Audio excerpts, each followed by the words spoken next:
voyez, j'ai commencé à parler, ça fait à peu près 20 minutes. Vous avez déjà gagné 700 neurones. 700. Si vous étiez à la télé ce soir, vous en auriez déjà perdu le double. Ça évidemment, TF1, Antenne 2 vous le dira pas. Mais amusez-vous à regarder des enfants ou des adultes qui regardent la télé. Mettez-vous du côté de l'écran. Et regardez les gens qui regardent la télé. C'est incroyable. Ils sont endormis, les yeux ouverts. C'est une forme d'anesthésie. Il n'y a pas de réactivité. L'ordinateur, c'est pas la même chose. C'est pour ça que la télé, c'est une catastrophe absolue. Bon. Je ne dis pas qu'il n'y a pas de bonnes émissions. Bien sûr, il y en a qui sont bonnes. Et je ne vais pas dire le contraire. Mais il n'y en a pas beaucoup. Moi, j'en sais autant, ça fait 25 ans qu'on a viré la télé de la maison. J'en sais autant que ceux qui la regardent, parce qu'ils nous en parlent. Voilà. Bon. Donc, ce cerveau, il est à mon service, et en particulier pour l'orienter dans un sens positif. Il y a une démonstration récente qui est arrivée, qui est extrêmement intéressante, à propos de notre activité physique.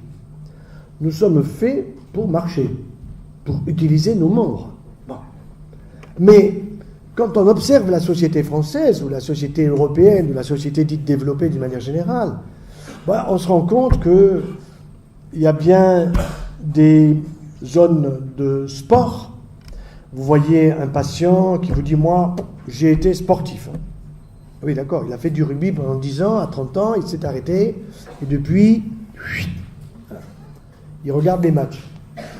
Il dit « Je suis sportif parce qu'il regarde les matchs. » Nous devons avoir une activité physique, mais c'est aussi important que de manger.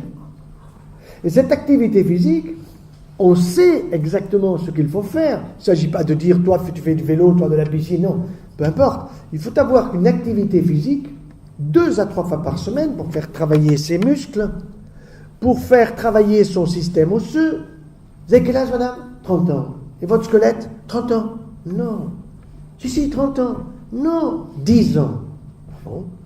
10 ans, mais oui, à 100 ans, madame, vous aurez fait 10 fois votre squelette. Dans la mesure où vous allez vous bouger, dans la mesure où vous mettez dans votre palais des saveurs le bon calcium. Parce qu'il faut que je vous rappelle que vous n'êtes pas le fils d'une vache. Vous n'êtes pas le fils d'une vache. Et si vous voyez une vache boire du lait, à Poitiers, faites la photo. Il faut me l'envoyer. Impossible. Elle prend de l'herbe. Et avec de l'herbe, elle fait du lait. Et c'est pour ça que quand vous allez à la maternité voir le petit de votre copine qui vient de naître, c'est pas des fleurs qu'il faut lui amener. Sinon, elle va en manger. Il faut lui amener des fruits frais, de saison, et bio, et de qualité, de proximité. Pas des choses qui arrivent de Chine, ou de Turquie, même qu'on aime bien les Chinois ou les Turcs. Vous voyez ? Donc, il y a une chose qui est très importante à considérer, c'est tout ce que nous allons consommer, tout ce que nous allons réaliser dans notre vie quotidienne. Imaginons que c'est samedi. Samedi, vous avez décidé, le couple Dupont, monsieur et madame Dupont, ont décidé que dimanche, ils partiraient à 9h faire une bonne activité physique d'1 heure ou 2. La décision est prise. Bon, c'est dimanche. Madame se lève la première, elle n'a pas trop le moral, je sais pas pourquoi. Elle voit 3 nuages, elle lui dit, il y a des nuages. Il lui dit, recouche-toi. Ou au contraire, elle a vu que le soleil ou le ciel bleu s'est sauvé. Ils vont partir. Et s'il y avait peut-être une difficulté à prendre la décision a été prise parce que la veille, on avait dit qu'on le ferait. 30 minutes après le début de cette activité physique, les neurotransmetteurs sont transformés du bon côté.